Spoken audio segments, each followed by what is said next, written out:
So today net ngọcនេះថ្ងៃនេះខ្ញុំសូមធ្វើការបង្ហាញអំពី programming language មួយខ្ញុំមានឈ្មោះថា C#. Programming language C# គឺជា programming language មួយរបស់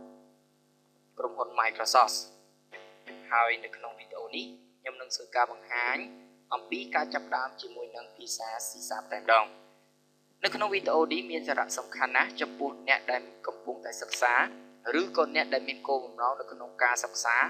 ភាសា C#. ចឹងនៅក្នុងវីដេអូនេះខ្ញុំនឹងលើកយកបង្ហាញអំពីទី1លក្ខណៈរបស់ C#. C# គឺជា programming language មួយដែលមានសមត្ថភាពក្នុងការ build នៅ Windows application. Windows application គឺជាកម្មវិធីមួយដែល run នៅលើ Windows ដូចជាកម្មវិធី Media Players ដូចជាកម្មវិធី Firefox ផ្សេងៗទាំងអស់ហ្នឹងសុទ្ធតែជា Windows application មួយទៀតគឺ web based Windows based application គឺមានន័យថាយើងប្រើប្រាស់ជាមួយទៅនឹង database ដែលនៅក្នុង database សំខាន់នៅក្នុងការធ្វើការជាមួយនឹង C# គឺយើងប្រើនឹងជាមួយនឹង SQL Server ម្យ៉ាងវិញទៀតនៅក្នុងភាសា C# យើងអាចប្រើប្រាស់ជាលក្ខណៈ web based application ផងដែរដែលនៅក្នុងនោះយើងអាចប្រើប្រាស់ជាមួយនឹង ASP អញ្ចឹងមានន័យថាបើយើងនៅក្នុង ASPប្រសិនបើយើងចង់ធ្វើការសិក្សាទៅលើមុខវិជ្ជា ASP យើងចាំបាច់ត្រូវការសិក្សានៅមុខវិជ្ជា C# programming ជាមុនសិនហើយបច្ចុប្បន្ននេះចំពោះភាសា C# programming នេះយើងអាចយកទៅសរសេរនៅក្នុង Windows Base ផងដែរចំណុចទី2ខ្ញុំនឹងធ្វើការបង្ហាញអំពីរបៀបបង្កើត project នៅក្នុង Visual Studio 2012ចំពោះការដែលយើងចំពោះការសិក្សាលើ C# ចាំបាច់ត្រូវតែបង្កើត project ជាមុនសិនដើម្បីធ្វើការគ្រប់គ្រងទៅលើការងាររបស់យើងទាំងមូលចំណុចទី3ខ្ញុំនឹងធ្វើការបង្ហាញអំពីរបៀប add folder នៅក្នុង project ចំពោះការ add folder នៅក្នុង project មានសារៈសំខាន់ចំពោះការគ្រប់គ្រងទៅលើ source code ចំណុចទី4ខ្ញុំនឹងធ្វើការបង្ហាញអំពីការ add new form ទៅក្នុង project ចំពោះការ add new form នៅក្នុង project គឺមានសារៈសំខាន់ពីព្រោះនៅក្នុង project មួយចាំបាច់ត្រូវតែមានច្រើន form ឬក៏មានមុខងារជាច្រើននៅលើ form ផ្សេងៗគ្នាចំណុចទី5ខ្ញុំនឹងបង្ហាញអំពីការទាញយក form ខ្ញុំធ្វើការរបៀប add exit form មានថា form ដែលមាននៅពី folder ពី project មួយមកដាក់នៅក្នុង project របស់យើងចំណុចទី6ខ្ញុំនឹងធ្វើការបង្ហាញអំពីរបៀបកំណត់នៅ form ណាមួយជា main form ពីព្រោះនៅពេលដែលយើងធ្វើការកំណត់ form ណាមួយពេលដែលយើងធ្វើការបង្កើត project វាបានបង្កើត form មួយហើយប្រសិនបើយើងចង់ធ្វើការកំណត់នៅ form ណាមួយជា main អូខេឥឡូវនេះខ្ញុំចាប់ផ្ដើមធ្វើការចំណុចទី2តែម្ដងឧទាហរណ៍ថានៅក្នុងនេះខ្ញុំមានចាប់ផ្ដើម set up Visual Studio រួចរាល់ហើយខ្ញុំចាប់ផ្ដើមធ្វើការបង្កើត project តែម្ដងអូខេខ្ញុំចូល start Visual Studio 2012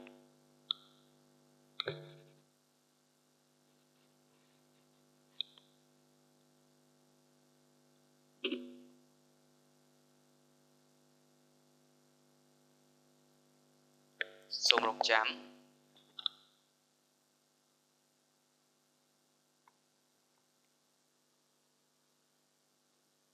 អូខេឥឡូវនេះមាន main interface របស់វាមួយយើងអាចចុច new project ឬក៏ file new យកពាក្យថា new project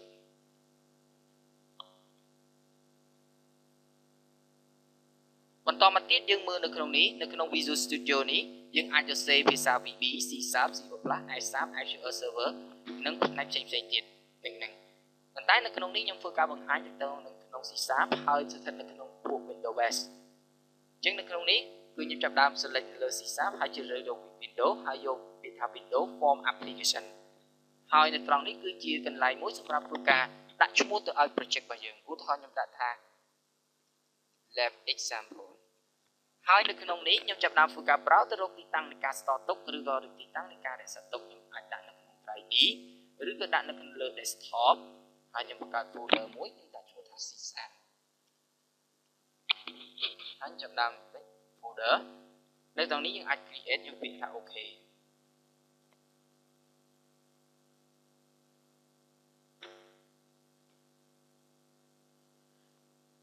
អ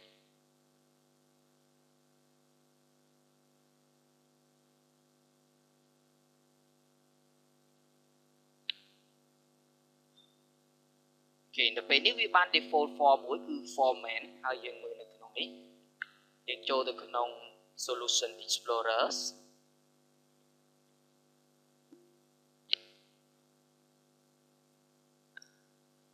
ប្រសិនបើយើងអត់មានបើសិនជាវាបាត់ solution explorer នេះ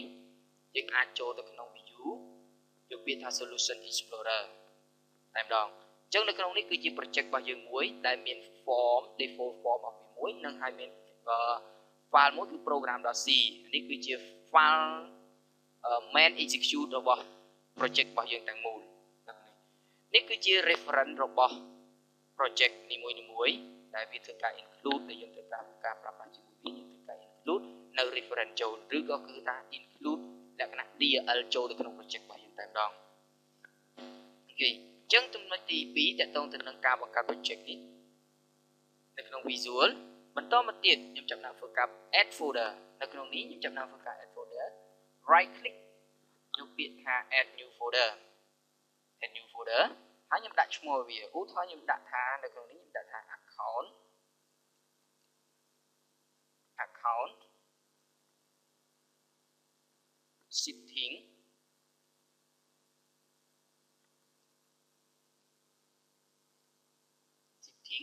នេះគឺជា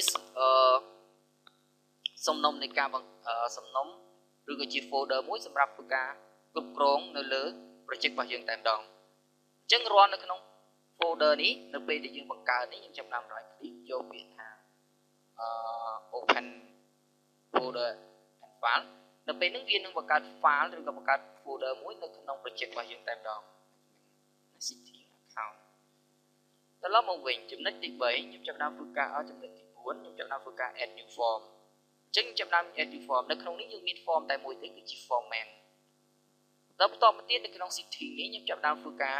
add form មួយទៀតដោយ right click យកពាក្យថា add តមកវាថា form window ហ្នឹង form window ហើយធ្វើការដាក់ឈ្មោះឲ្យវាថាខ្ញុំដាក់ form login នៅពេលនោះខ្ញុំបានបង្កើតបានជា form មួយស្ថិតនៅក្នុង folder setting ហើយខ្ញុំចូលមកកាន់ form folder setting នេះគឺបង្កើតបានជា source code ឬជា file CS ឬក៏ file C# មួយពីនៅក្នុងនៅពេលដែលយើងធ្វើការបង្កើតដែល file មួយជា file design file មួយទៀតជា file source code ដែលយើងត្រូវសរសេរចូលក្នុងប្រសិនបើយើងចង់ធ្វើការ add នៅត្រង់ណាយើង right click យកពាក្យថា add new project new form window form ហើយ rm ណា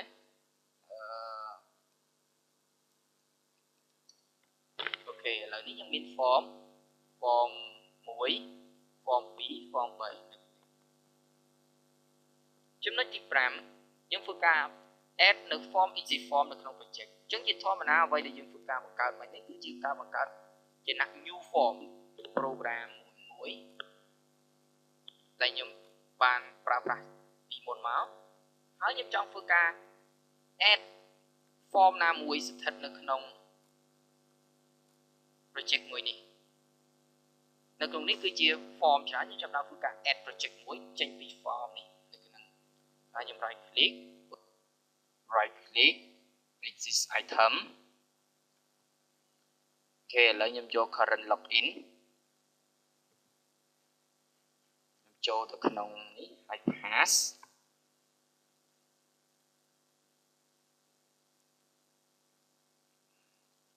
ខ្ញុំចាប់ដើម start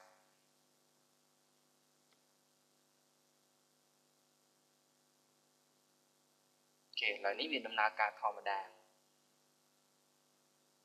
អូខេនេះគឺ form ដែលខ្ញុំធ្វើការ include ចូលតាមរយៈ existing form ពី project ផ្សេងមួយទៀតនៅក្នុងចំណែកចំណុចទី6របៀបកំណត់នៅ form ណាមួយជា main អញ្ចឹងនៅក្នុងការកំណត់ form មួយជា main យើងចូលទៅក្នុង program យើងមើលក្នុងពីមួយគេថា application run នេះគឺជាកន្លែងមួយសម្រាប់ធ្វើការ start up នៅ form ណាមួយជា main ឥឡូវនៅក្នុងនេះខ្ញុំធ្វើការ start up នៅ form ទី1ឥឡូវខ្ញុំចង់ធ្វើការ start up នៅក្នុង form ទី2អញ្ចឹងខ្ញុំអាចសរសេរ form new form ទី2ហើយខ្ញុំចាប់ដើមធ្វើការ run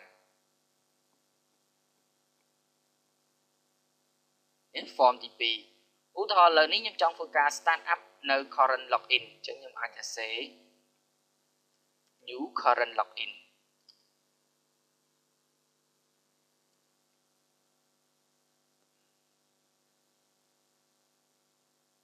អូខេនេះ new current login ប្រសិនបើខ្ញុំចង់ធ្វើការ start up form នៅក្នុង account ណាមួយឧទាហរណ៍ form login អញ្ចឹងយើងសរសេរ form login អត់ចេញទេអញ្ចឹងយើងចាំបាច់ត្រូវសរសេរនៅក្នុង namespace របស់វាគឺ setting ពួក form form login នេះវាស្ថិតនៅក្នុង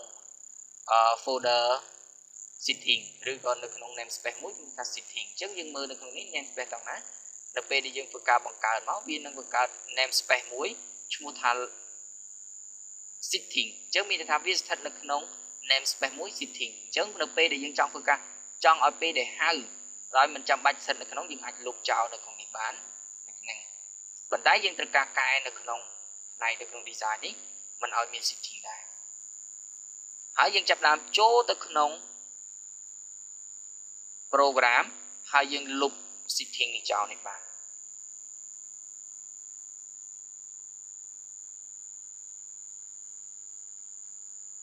ARM login នេះអូខេអញ្ចឹងតកតងទៅនឹងវីដេអូនេះតកតងទី1លក្ខណៈរបស់ programming ទី2របៀបការបង្កើត project ទី3 add folder ទី4 add new form ទី5 add existing form នៅក្នុង project ទី3កំណត់ default form ត្រូវបានបញ្ចប់